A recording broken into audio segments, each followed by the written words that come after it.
Next question देखते हैं 0 to 1 x 1 minus x की होल पावर 99। तो इसको हम कैसे इंटीग्रेट करेंगे? अब x की तो इंटू अंदर नहीं कर सकते, तो ऐसे केस में हम क्या करेंगे, a माइनस एक्स वाली प्रॉपर्टी अप्लाई करेंगे। जब 0 to a होता है तो x की जगह पे a माइनस एक्स रख दिया जाता है, मतलब 1 माइनस एक्स, एक्स की जगह पे 1 माइनस एक्स और यहाँ पर भी 1 माइनस एक्स रखेंगे, तब हम इसको सॉल्व करके देखते हैं। ठीक है, तो इस क्वेश्चन को हमने कैसे किया, x की जगह पे 1 माइनस एक्स, x की जगह पे 1 माइनस एक्स, तो ये सॉल्व फोर करके x हो जाएगा और यहाँ 1 माइनस एक्स। तो x की पावर 99 को तो अंदर मल्टीप्लाई कर सकते हैं, तो x की पावर 99 को इसके साथ मल्टीप्लाई कर दिया इतना, इसका इंटीग्रेशन ये हो जाएगा, इसका इंटीग्रेशन सिंपल सा है, कुछ है नहीं इसमें, x की पावर n वाले फॉर्मूला 0 to 1, जब 1 रखोगे तो 1 माइनस 1/100 माइनस 1/101, 0 रखो तो 0 0 आएगा, इस चीज़ को सॉल्व कर लोगे तो 1/10100 आंसर आ जाएगा, यानी ए ऑप्शन इसका करेक्ट आंसर हो जाएगा। ठीक है, नेक्स्ट क्वेश्चन देखते हैं a to b fx upon fx plus f a plus b minus x. इसको हम कैसे सॉल्व करेंगे, वही a प्लस, जब a से b होता है तो वहाँ पर एक प्रॉपर्टी होती है, a plus B minus X लिखा जा सकता है x की जगह पे, x की जगह पे a plus B minus X, तो x की जगह पे a plus B minus X लिखा, यहाँ पर भी x की जगह पे a plus B minus X लिखा और यहाँ पर भी x की जगह पे a plus B minus X हम लिखते हैं। तो क्या होगा इस क्वेश्चन में, देखो अब, तो ये हमारा क्वेश्चन था, x की जगह पे हमने a plus B minus X, ठीक है, तो वही हमने यहाँ पे इसमें रख दिया, तो ये हमारा fx में कन्वर्ट हो जाएगा, जब यहाँ a plus B minus X रखोगे तो ये x बन जाएगा सिंपल। तो अब i इक्वल टू ये था और i इक्वल टू ही ये है, तो इन दोनों इक्वेशन को ऐड कर दो, मतलब i इसको मान रखा था ना, i इक्वल टू ये, i इक्वल टू ही ये था, तो i plus I 2i, this plus this कितना हो जाएगा, fx plus this, fx plus this, denominator same है ही, तो यानी ऊपर नीचे सेम है, तो ये तो कैंसिल होके कितना आ जाएगा, ये तो 1 हो जाएगा, 1 का इंटीग्रेशन a टू b में करोगे तो b माइनस a ही आ जाएगा सॉल्व करने के बाद, वही सिंपल सा इतना हो गया integration a to B 1 dx। इसे आप खुद कर सकते हो, है ना, तो 2i equal to B minus A हो जाता है, या फिर i की वैल्यू जो कि हमारा क्वेश्चन है i equal to B minus A upon 2 हो जाएगा, तो इसका जो हमारा आंसर आएगा कितना हो जाएगा, आंसर हो जाएगा b minus A upon 2, C option इसका आंसर हो जाएगा। नेक्स्ट क्वेश्चन देखते हैं, पहले तो क्वेश्चन में सही कर लेना, यहाँ पे -1/2 है, यहाँ +1/2, उसमें यहाँ प्लस 1/2 है, यहाँ -1/2, तो -1/2 से +1/2 और x plus 1 upon x minus 1 का whole square, x minus 1 upon x plus 1 का होल स्क्वायर -2। अगर आप इस चीज़ को ध्यान से देखोगे ना, तो ये है, इसको मैंने कैपिटल X मान लिया, ये हो जाएगा 1 अपॉन x और -2, और इस चीज़ को हम x माइनस 1 अपॉन x का होल स्क्वायर लिख सकते हैं। इसका मतलब है ये जो चीज़ दे रखी है ये क्या है, दिस माइनस दिस का होल स्क्वायर, तो इस चीज़ को मैंने लिख दिया दिस माइनस दिस का होल स्क्वायर, ठीक है, और बाहर थी पावर 1/2, बाहर ऑलरेडी पावर 1/2 है, तो ये क्या हुआ, जब भी कोई चीज़ ऐसे लिखी हो ना एक्स स्क्वायर और उसका पावर 1/2, या आप इसे ऐसे कह सकते हो √x², तो इसको मॉड x में कन्वर्ट किया जाता है, ठीक है, तो यानी तो ये स्क्वायर और ये 1/2 जब हटेगा ना तो ये हमारे पास मॉड में आएगा, किस में आएगा, ये मॉड में भी कुछ नहीं बाहर, ठीक है, तो फिर मैंने क्या किया, x प्लस मतलब ये चीज़ मॉड में आ जाएगी, जब ये मॉड में आई तो मैंने इसका एलसीएम ले लिया, इसके इंटू इधर, इसके इंटू इधर, नीचे एलसीएम लिया, ये आ जाएगा। जब आप x प्लस 1 का होल स्क्वायर, x माइनस 1 का होल स्क्वायर ओपन करोगे तो 2x प्लस 2x 4x हो जाएगा, ये दोनों तो कैंसिल हो जाएंगे, अपॉन में बचा x² माइनस 1, तो अब हमारे पास क्वेश्चन इतना सा बचा बस ये। अब यहाँ पर भी क्या है, अगर आप इसे x² माइनस 1 के 1 रख कर ही सॉल्व करोगे तो जब आप लास्ट में लिमिट रखोगे तो log -1 आ जाएगा, जो कि गड़बड़ कर देगा काम को, ठीक है, तो क्या करेंगे हम x² माइनस 1 को 1 माइनस x² लिख लेंगे सॉल्व करने के लिए, क्योंकि मॉड में उससे तो कोई फर्क पड़ेगा नहीं, मॉड के अंदर ही तो है, ये चीज़ तो पॉजिटिव ही रहनी है, तो इसे 1 माइनस x² मैंने लिख लिया, तो अब क्वेश्चन हो गया इतना सा, ठीक है, तो ये हो गया 1 माइनस x², ठीक है, अभी ये मत देखना लिमिट कुछ भी, -a से +a जब भी होता था तो हम x की जगह पे अगर -x रखते हैं उस टाइम पे, तो इसमें कोई फ़र्क तो पड़ने वाला नहीं, अगर x की जगह -x रखोगे तो फंक्शन ऐसे का ऐसा ही रहने वाला है, तो फिर उस केस में हम क्या कर देते हैं, डबल और 0 से a कर देते हैं लिमिट, जब भी -a to +a लिमिट होती है और f जो भी हमारा फंक्शन है उसमें -x रखेंगे और वापस अगर हमें fx ही मिलता है, माइनस खो जाता है उसके अंदर का, तो हम उस केस में क्या करते हैं, 0 से a लिमिट कर देते हैं, 0 से a तो हमारा 1/2 है, 0 से a लिमिट कर दिया और यहाँ पर डबल कर देते हैं ये, ठीक है। अब हमने क्या किया, 1 माइनस x² को t मान लिया, इसका डिफ्रेंशिएशन कर सकते हो आप, तो x dx की वैल्यू निकाल ली, x dx को लिख दिया dt अपॉन -2 dt अपॉन -2, ये वाला 4 और ये वाला 2, ये रहे दोनों, 2 से 2 कैंसिल, -4 बचा, ये -4 हो गया। तो ये क्या हुआ, लिमिट भी चेंज कर दो। जब लोअर लिमिट 0 है तो यहाँ 0 रखोगे, टी की वैल्यू 1 मिलेगी, यहाँ 1/2 रखोगे, टी की वैल्यू 3/4 मिलेगी। ठीक है, अब क्या हुआ, 1/t का इंटीग्रेशन log t हो गया। ठीक है, अब 1 से 3/4, तो जब यहाँ 3/4 रखोगे 3/4 आएगा, जब यहाँ 1 रखोगे तो 1 log 1 की वैल्यू 0 होती है, log 3/4। अब ये माइनस को अगर मैं यहाँ से हटाऊंगी तो इसकी पावर चला जाएगा, तो ये क्या हो जाएगा, 4/3 हो जाएगा। तो ये हो गया 4 log 4/3। तो ये जो हमारा क्वेश्चन इसमें दे रखा है, ये वाला क्वेश्चन, ये -1/2 से +1/2 है। ठीक है, तो इसका आंसर होगा सी ऑप्शन, 4 log 4/3। जो हमें दे रखा है उसमें क्या है, 4 से 10 greatest integer of x square, और ये चीज़ दे रखी है। ठीक है, तो इसमें क्या किया जाए, ऐसे देख करके तो इसमें कुछ समझ आने वाला है नहीं। 196 14 का स्क्वायर होता है, तो अगर मैं इस चीज़ को देखूँ तो ये जो चीज़ है ना, ये 14 का स्क्वायर होता है, और अगर आप इसे ध्यान से देखोगे तो x-14 का होल स्क्वायर बन रहा है ये। ठीक है, तो ये क्या हुआ मेरा, देखो ये क्या हुआ, x स्क्वायर -2 × 14 × x + 14 का स्क्वायर, तो ये x-14 का स्क्वायर हो गया। तो मैंने इस चीज़ को क्या लिख दिया, x-14 का होल स्क्वायर। ठीक है, तो उसके बाद हमने इसमें क्या करना है, देखो जब a होती है, एक प्रॉपर्टी ये होती है, a यहाँ है b यहाँ है, तो हम क्या कर सकते हैं, ये है, तो हम क्या करते हैं, x की जगह पे a + b - x भी पुट कर सकते हैं। ठीक है, तो हमने क्या किया, 4 + 10 14 - x, तो x की जगह पे 14 - x ये लिखा, x की जगह पे 14 - x लिखा, यहाँ पर भी x की जगह पे 14 - x लिखेंगे। तो यहाँ पर अगर 14 - x लिखते हैं तो 14 - x - 14, तो ये कैंसिल, तो क्या आ जाता है, -x का स्क्वायर। यहाँ पे क्या हुआ कि अगर हम यहाँ पर, जैसे ये तो मैंने डायरेक्ट लिख दिया था, ध्यान नहीं दिया उस बात का, तो हमने क्या किया, x की जगह पे a + b - x है ना, तो यहाँ पे क्या हो रहा है भाई, हो तो रहा है स्क्वायर ही है। जब किसी नंबर का अगर मैं कहूँ x का स्क्वायर या फिर -x का स्क्वायर, बात तो एक ही है। अब मैं 2 - x का होल स्क्वायर लिखूँ या x - 2 का होल स्क्वायर, बात तो एक ही है, लेकिन सॉल्व करने में यहाँ पे दिक्कत हो जा रही है।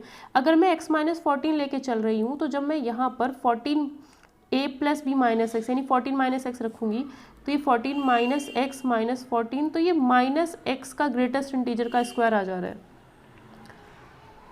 दिक्कत तो है नहीं वैसे, 1 मिनट, हाँ, क्योंकि अंदर ऐसे नहीं आ रहा है, ये क्या हो रहा है, देखो यहाँ पे अगर रखती हूँ 14 - x - 14 इसका होल स्क्वायर, तो ये कैंसिल, तो ये -x का स्क्वायर करोगे तो +x स्क्वायर, तो ये दिक्कत कर नहीं रहा है। ठीक है, तो हमने इसको x - 14 का स्क्वायर ही रहने दिया, कोई दिक्कत नहीं है। तो जब आप यहाँ पर 14 - x रखोगे तो ये वाली चीज़ इसमें कन्वर्ट हो जाएगी, और इसमें x - 14 रखोगे तो ये वाली चीज़ इसमें कन्वर्ट। बेसिकली बात क्या है, ये डिनोमिनेटर सेम ही रहना है ना। तो i = ये है और i = ये हो गया। अगर दोनों को ऐड कर दोगे, ठीक है, अगर दोनों को ऐड कर दोगे, ये तो स्क्वायर है, 14 - x का होल स्क्वायर लिख दो, x - 14 का होल स्क्वायर लिख दो, ये दोनों चीज़ें तो सेम ही है। जब इनको ऐड करोगे, लिमिट सेम है, ये दोनों ऐड हो जाएंगे, और डिनोमिनेटर में भी वही चीज़ है। इसे आप x - 14 का होल स्क्वायर लिख लो, तो ऊपर और नीचे सेम चीज़ आएगी, तो कट के 1 आ जाएगा, 1 dx। अब इसका इंटीग्रेशन आप खुद कर सकते हो, है ना। आगे तो इसको सॉल्व कर लोगे तो यहाँ से i की वैल्यू कितनी आ जाती है, 3 आ जाती है। मतलब जो हमारा क्वेश्चन है वो ये है क्वेश्चन, ठीक है, ये है हमारा क्वेश्चन, और इसका आंसर हमारा क्या आ जाता है, सी ऑप्शन, मतलब 3 आ जाएगा। ठीक है, क्वेश्चन में हमें कहा है 0 से 90 cos x dx 1 + sin x का होल स्क्वायर 2 + sin x। ठीक है, ये हमें क्वेश्चन दे रखा है। तो हम क्या करते हैं, sin x को t मान लेते हैं, क्योंकि sin x को t मानते ही cos x dx तो चला जाएगा। ठीक है, तो sin x को मैंने t मान लिया, cos x dx dt, तो ये तो हो गया मेरा dt, ये हो गया 1 + t का होल स्क्वायर 2 + t। ठीक है, जब यहाँ पर आप लोअर लिमिट 0 रखोगे तो 0 मिलेगा, π/2 रखोगे तो 1, तो लिमिट भी मेरी अब t में कन्वर्ट कर दी मैंने, 0 से 1 हो गई। ठीक है, अब यहाँ पर क्या लगेगा, ये चीज़ें मैंने करा रखी है इंटीग्रेशन वाली प्लेलिस्ट में। तो ये क्या, 1/1 + t का whole square 2 + t partial fraction. तो इसमें क्या करते हैं, a/ में एक फैक्टर, देखो a/ दिस प्लस b/, चाहे तो मैंने ये आगे पीछे कर दिया, उससे कोई फर्क पड़ेगा नहीं। देखो क्या करना है, हमें क्या करना है, कोई सा भी कांस्टेंट ले लो, ABC को आप अदल बदल भी कर सकते हो, कोई दिक्कत नहीं है। तो मैंने क्या किया, एक कांस्टेंट अपॉन ये पूरा, दूसरा कांस्टेंट अपॉन ये, ठीक है, और तीसरा कोई भी कांस्टेंट अपॉन 1 + t। ठीक है, होल स्क्वायर जब होता है तो 1 + t भी लेंगे, 1 + t का होल स्क्वायर भी लेंगे, और 2 + t अलग, तो तीनों के नीचे अलग अलग ये कर दिया। अब क्या किया, इस धर वाले पोर्शन का एलसीएम अगर मैं लूँ, तो यहाँ पर एलसीएम लूँगी तो 1 + t का होल स्क्वायर और 2 + t आएगा, तो इसके किसकी ज़रूरत है, t+2 की, तो a के साथ t+2 इंटू में कर दिया, ठीक है। क्योंकि इसका जब मैं एलसीएम लूँगी तो नीचे यही वाली चीज़ आएगी, तो नीचे वाला पोर्शन नीचे से कट जाएगा, ऊपर जो बच रहा है मैंने सिर्फ वो लिया है, ठीक है। तो t+2 की इंटू यहाँ हो गई, ठीक है। इस क्योंकि t+2 की ज़रूरत है तो ऊपर भी यही कर दिया। इसको किस किस की ज़रूरत है, ये चीज़ बनेगी ना नीचे, जब इसका एलसीएम लोगे तो यही बनेगा। तो इसके पास t+2 है, 1+t का होल स्क्वायर की ज़रूरत है, यहाँ ऊपर इंटू करके लिख दिया। 1+t इसके पास है, इसे किसकी ज़रूरत है, इसे 1+t की भी ज़रूरत है और एक 2+t की भी ज़रूरत है, क्योंकि मुझे 1+t का होल स्क्वायर बनाना है तो इसे 1+t एक और चाहिए और t+2, तो ऊपर मैंने 1+t और t+2 से मल्टीप्लाई कर दिया, तो c इंटू 1+t t+2 आ गया। अब मुझे यहाँ से क्या करना है, a b c की वैल्यू निकालनी है। जब मुझे यहाँ से a b c की वैल्यू अगर निकालनी है तो पहले तो t की जगह पे -2 रख दिया। t की जगह पे जैसे ही -2 यहाँ पर रखेंगे तो ये वाली चीज़ 0 हो जाएगी, ठीक है। t की जगह -2 रखेंगे तो ये वाला चीज़ 0 हो जाएगा और ये वाला चीज़ भी 0 हो जाएगा, तो b की वैल्यू मिलेगी। t की जगह यहाँ -2 रखेंगे तो 1 = यहाँ से क्या मिलेगा, b × 1, यानी b की वैल्यू 1 मिल जाती है, ठीक है। b मुझे पता चल गया। अब मैंने क्या किया, t की जगह पे -1 रखते ये चीज़ 0 हो जाएगी, ये वाला पोर्शन भी 0 हो जाएगा, तो -1 यहाँ रखेंगे तो a × 1 1, तो a की वैल्यू भी 1 हो जाती है। अब मुझे निकालना है c निकालने के लिए होगी थोड़ी सी दिक्कत, क्योंकि c ऐसे डायरेक्ट नहीं निकल पाएगा। तो c निकालने के लिए हमने क्या करना पड़ेगा, इधर क्या है, इधर अब हमें कोफिशिएंट कंपेयर करने पड़ेंगे। अगर हम कोफिशिएंट कंपेयर करना चाहते हैं तो हम क्या करेंगे, मैंने क्या किया, इधर t का कोफिशिएंट क्या है, लेफ्ट हैंड साइड में 0, तो t का कोफिशिएंट इधर 0 है, इधर t का कोफिशिएंट a है, और इसके अंदर अगर ध्यान से देखोगे इसे एक्सपैंड करके तो t का कोफिशिएंट क्या मिलेगा, t², इसे एक्सपैंड करोगे t² प्लस t 2t + 1, तो यहाँ पर t का कोफिशिएंट क्या मिलेगा, 2 × b, b भी तो आएगा इंटू में, तो 2b, ठीक है। और इसमें अगर t का कोफिशिएंट देखो 1+t और t+2 की अगर इंटू कर दो, ध्यान से देखना, इसमें 1+t और t+2 की अगर इंटू करोगे तो t² + 3t + 2 मिलेगा, क्या मिलेगा, t² + 3t + 2 मिलेगा। तो t का कोफिशिएंट 3 है और बाहर c है, तो यहाँ पे क्या मिला, t का कोफिशिएंट 3c मिल गया।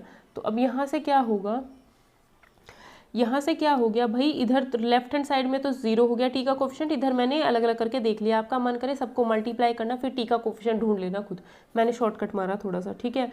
तो यहाँ पे क्या हुआ, a + 2b + 3c = 0 हो जाएगा, क्योंकि t का कोफिशिएंट इधर 0 है, इधर भी इधर क्या a + 2b + 3c, तो ये हो गया मेरा 0।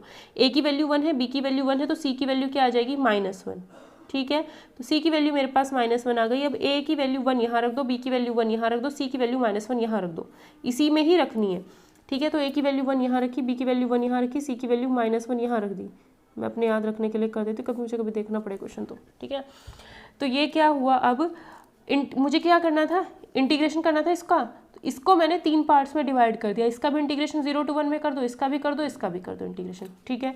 तो ये रहा, अब नीचे लिखा हुआ है इस तरीके से, 1/1+t² + 1/t+2 - 1/t+1। तो इसका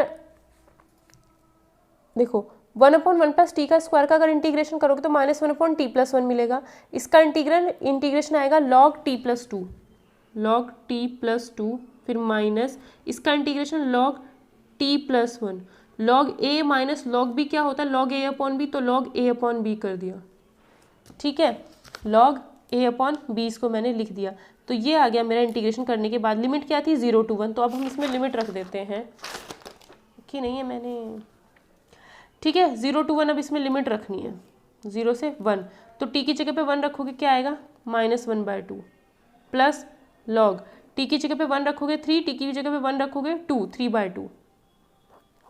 अब यहाँ पर 0 रखोगे तो -1 मिलेगा, -1 प्लस -1 रखोगे तो यहाँ क्या मिलेगा, 1, यहाँ -1 सॉरी यहाँ 0 रखोगे तो कितना मिलेगा, log 2, तो ये आ गया log 2, ठीक है। तो ये क्या हुआ, अब -1/2 + 1, -1/2 + 1 कितना होता है, 1/2 हुआ, और log 3/2 माइनस log 2 कितना हो जाएगा, log 3/2 को भी आप लिख सकते हो log 3 माइनस log 2, और ये माइनस log 2, तो कितना हो गया है, log 3 माइनस 2 log 2, या फिर इस 2 को इसके सर पे ले जा सकते हैं तो log 4 है ना।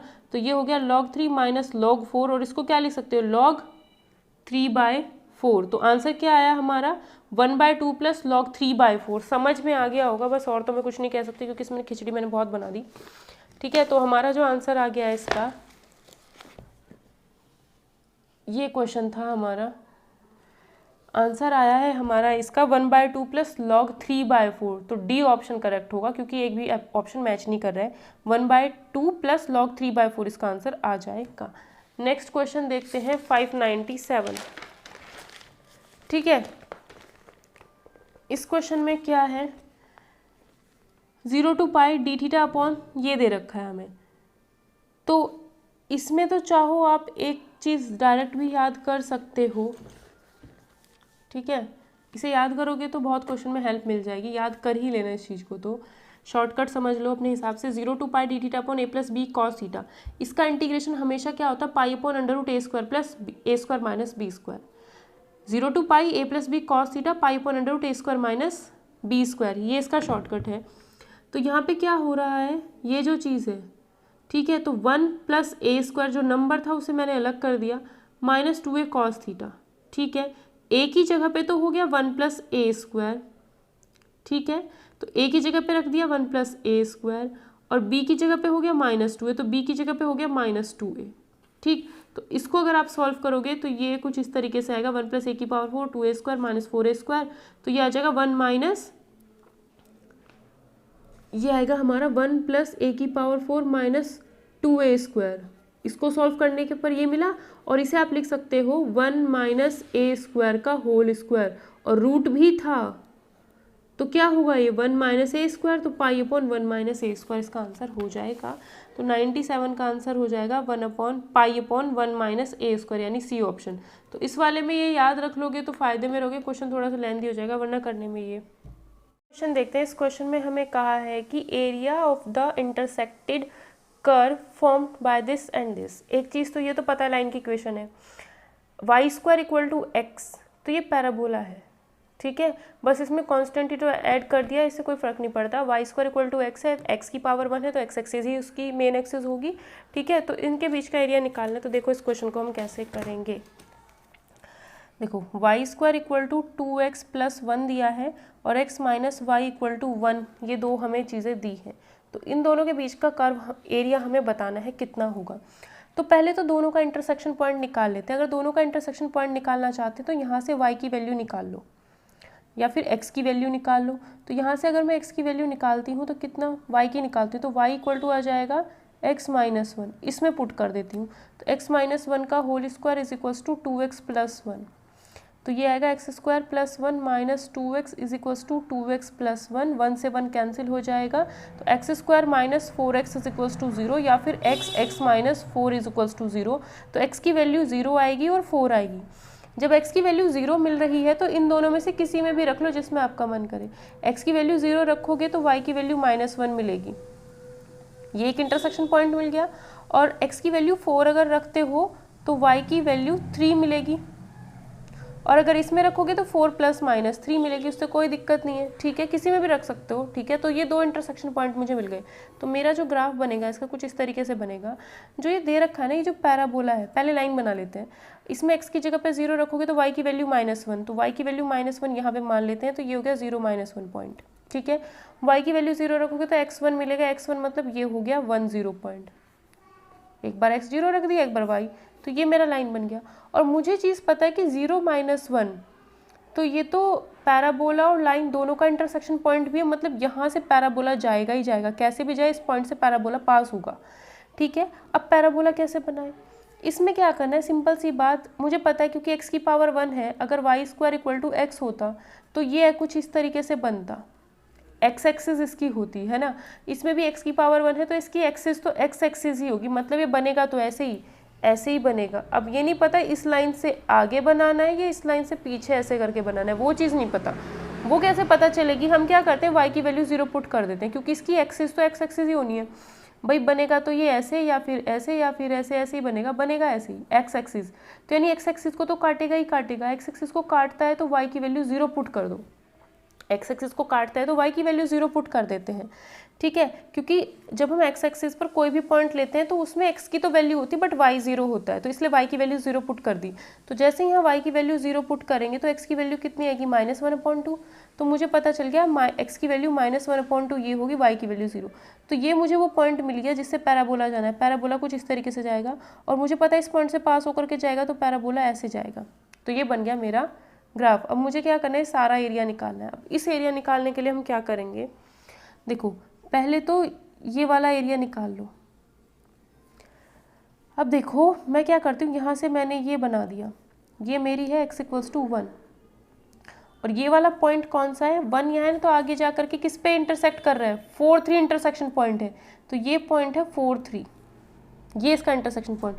इसको नीचे लेके आओगे तो 4, 0, ठीक है। तो पहले ये वाला एरिया निकाल लें, इसमें इसको निकालना है तो इंटीग्रेशन 1 to 4, 1 से 4 स्ट्रिप डाल दी ऐसे वाली।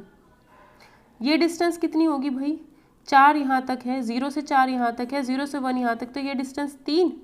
और ये डिस्टेंस कितनी होगी, 0 से y की वैल्यू है ना ये, तो ये इस पे तो y की वैल्यू है, ऊपर चलोगे तो 4 तो 4 ही रहा, 0 से 3 बदल गया, ये भी 3, 3 गुना 3 9, 9 का आधा 4.5। तो ये एरिया ट्राइंगल का 4.5 मेरा हो गया, ठीक है। तो मुझे तो बस इसका एरिया निकालना है। तो मैंने क्या किया, 1 से 4 और ये वाला कर्व क्या था, y² = 2x + 1। यहाँ से y की वैल्यू निकालोगे तो √2x + 1 आएगी और dx। और इसमें से जब ये वाला कर्व यूज़ करेंगे तो ये सारा एरिया आएगा, उसमें से 4.5 माइनस कर देते हैं। तो पहले हम ये निकाल लेते हैं, कितना आएगा, 1/2√x। और x का जो कोफिशिएंट होता है इंटीग्रेशन करने पर वो कहाँ आता है, नीचे आता है, तो ये 2 कहाँ आएगा, नीचे आएगा, ठीक है। अब लिमिट इसकी 1 से 4 और माइनस कर देंगे 9/2, क्योंकि ये ट्रायंगल का एरिया माइनस करते हैं। तो ये आएगा 4 यहाँ रखोगे तो 4 × 2 = 8 + 1 9, 9 का रूट 3, 3 दूनी 6, 6 दूनी 12, तो 1/12 माइनस 1 यहाँ रखोगे तो अब आ जाएगा ये 4√3 और माइनस 9/2,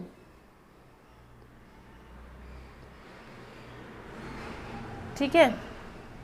या फिर इसे एक बार दोबारा वैसे करके देखते हैं कि 2x + 1 को मैंने t मान लिया, तो ये हो गया 2dx = dt।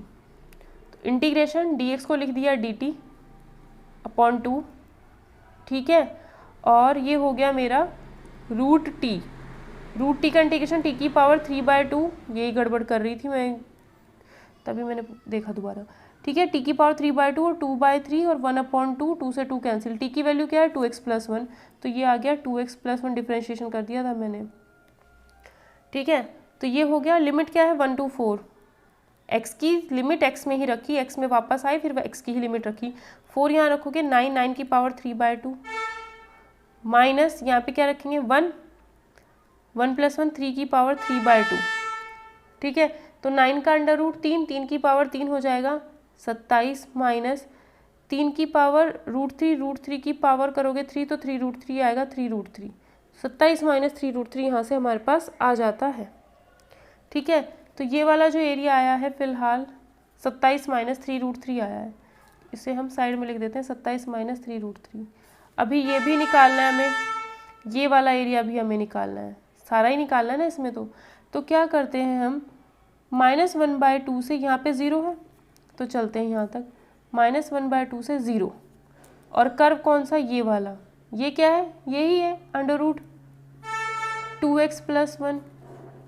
इसका इंटीग्रेशन क्या होगा, 2x + 1 की होल पावर 3/2 और 2/3, और x का कोफिशिएंट क्योंकि 2 है तो इसकी वजह से 2 और आएगा, वो कहाँ आएगा, नीचे आता है वो, ठीक है। और -1/2 से 0, तो ये हो गया 1/3, 2x + 1 की पावर 3/2 और लिमिट रखनी है -1/2 से 0। तो जब 0 रखोगे तो ये तो 1/3 ही रहेगा, है ना। 1 माइनस, जब यहाँ -1/2 रखोगे तो फिर तो ये 0 हो जाएगा, 0 तो 1/3। इसका जो एरिया आया है ये आया है 1/3, तो 1/3 इसमें ऐड कर देते हैं, ठीक है।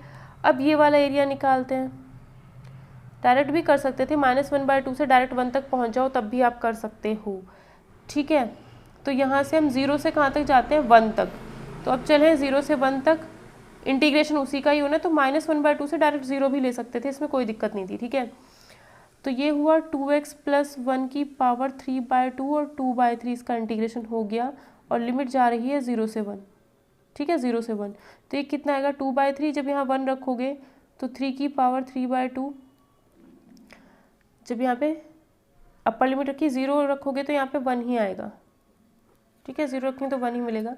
तो ये हुआ 2/3, 3√3 -1, तो ये ऐड कर देते हैं इसी में, प्लस 2/3 क्या इसमें हो जाएगा 2√3 -2/3 प्लस, ठीक है।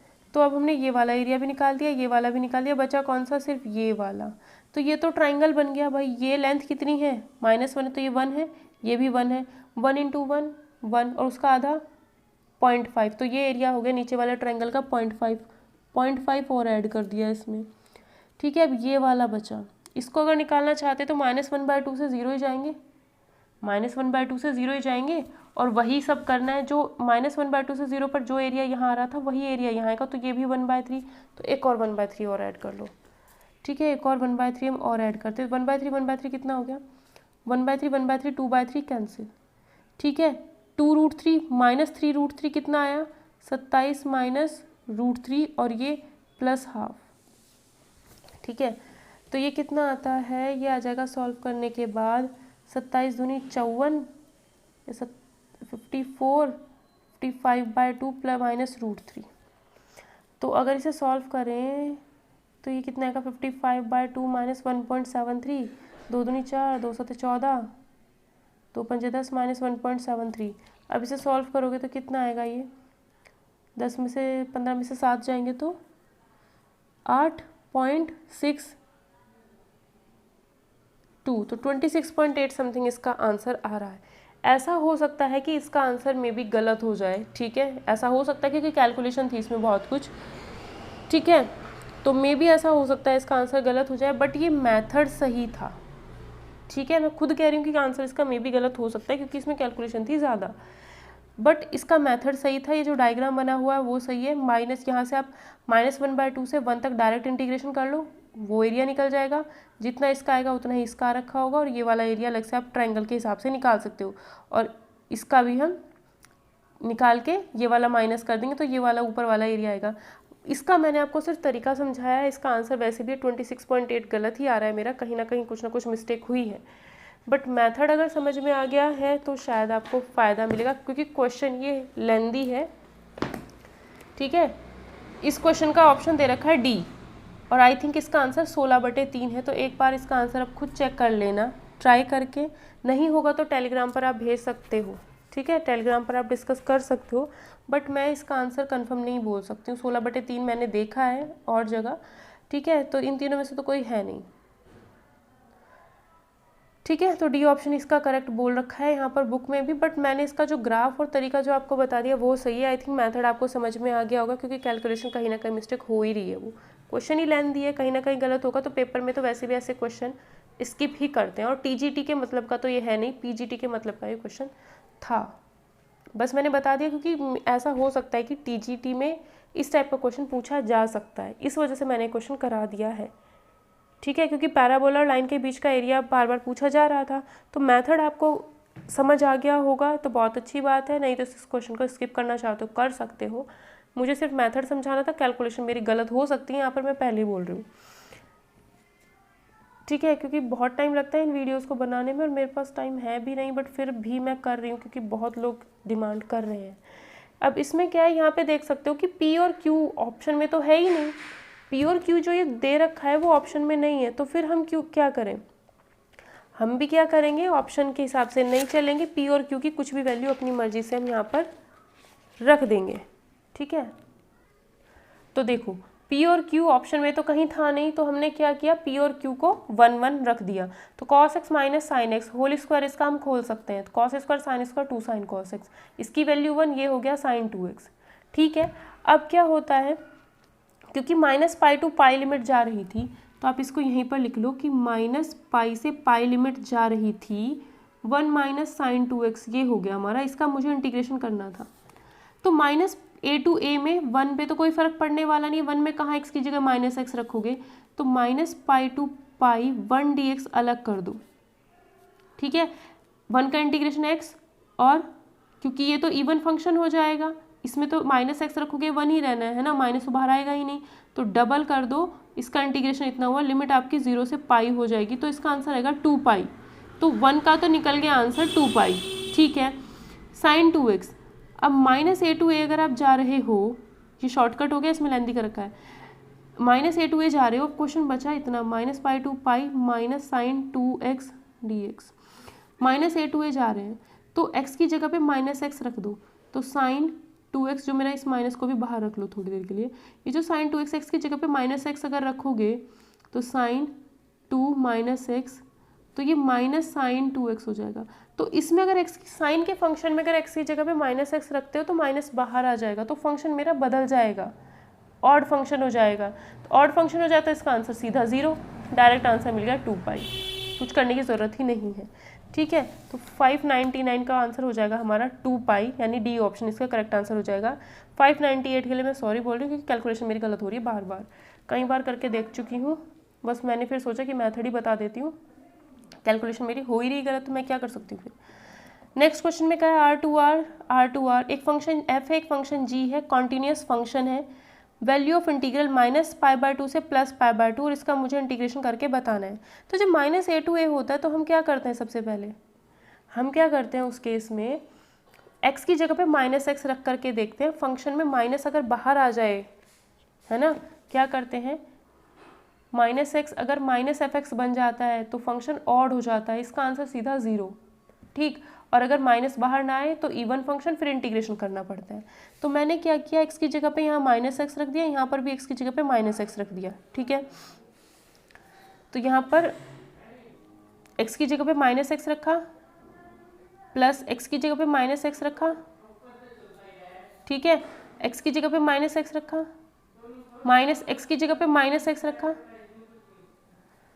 ठीक। अब क्या हुआ, ये तो ऐसे का ऐसा ही रहा, f वाली वैल्यू तो ऐसी रही, बट इसमें क्या हुआ, इसमें से माइनस बाहर ले लो, जैसे इसमें से माइनस बाहर लोगे, यहाँ माइनस आ जाएगा, यहाँ प्लस, बाहर माइनस आ गया। अब ये क्या हो गया, f माइनस, इसको मैं ऐसे लिख सकती हूँ, और gx minus g minus x ऐसे लिख सकती हूँ, और माइनस बाहर आ गया। पूरे फंक्शन में x की जगह पे माइनस एक्स पुट करते ही फंक्शन तो ये पूरा का पूरा वैसे ही रहा, बट माइनस अगर बाहर आ जाता है माइनस a टू a वाले में, तो क्या कहते हैं, इंटीग्रेशन डायरेक्ट 0 हो जाता है। तो आंसर आएगा इसका डी ऑप्शन, कुछ नहीं करना, 0 इसका आंसर हो जाएगा। 600 क्वेश्चन तक यहाँ पर हो चुके हैं इंटीग्रेशन के, नियर अबाउट 150 क्वेश्चन और है इंटीग्रेशन के ही, ठीक है। फिर हम नया टॉपिक शुरू करेंगे।